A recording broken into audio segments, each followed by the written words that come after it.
আমরা সব সময় কথা বলি সেসব মানুষদের নিয়ে যাদের সাথে অন্যায় করা হয়, যাদের কষ্ট দেয়া হয়। কিভাবে তারা সারভাইভ করতে পারবে, কিভাবে ইমোশনকে কন্ট্রোল করতে পারবে, সেসব নিয়ে আছে বহু বহু আলোচনা, বইপত্র। কিন্তু যারা ভিকটিম হতে হতে একটা সময় ছোটোখাটো কোনো ভুল বা অন্যায় করে ফেলে, তাদের নিয়ে খুব একটা কথা বলা হয় না।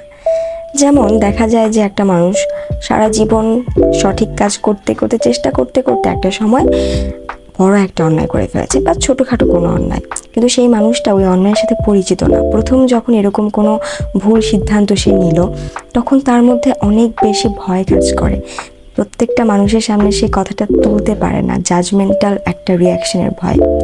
যদি আমরা আমাদের পাশের বন্ধুটার জন্য জাজমেন্টাল না হয়ে একটু তার কথাটা শুনি, কারণ কি পার্সপেক্টিভ কিন্তু ম্যাটার করে।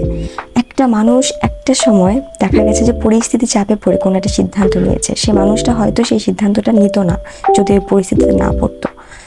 এখন সময়ের স্রোতে পড়ে আসলে ন্যায় অন্যায় ঠিক ভুলের সংজ্ঞাটা অনেকটা চেঞ্জ হয়ে গেছে আমার কাছে এখন ম্যাটার করে সেই পার্সপেক্টিভটা, যে পার্সপেক্টিভে সে মানুষটায় ওই সিদ্ধান্ত নিতে বাধ্য হয়েছিল।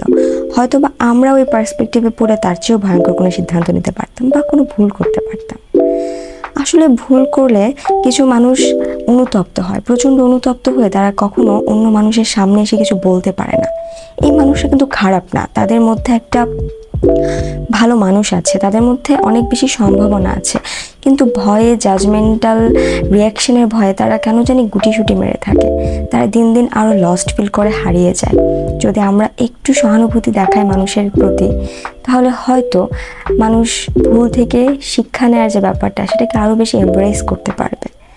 এবং যারা এরকম ভুল করে অন্যায় করে অনেক বেশি অনুতপ্ত হয়ে নিজেরা হারিয়ে যাচ্ছে, তাদের উচিত নিজেদের ভুলগুলোকে নিজের সামনে আনা, আয়নার সামনে দাঁড়ানো।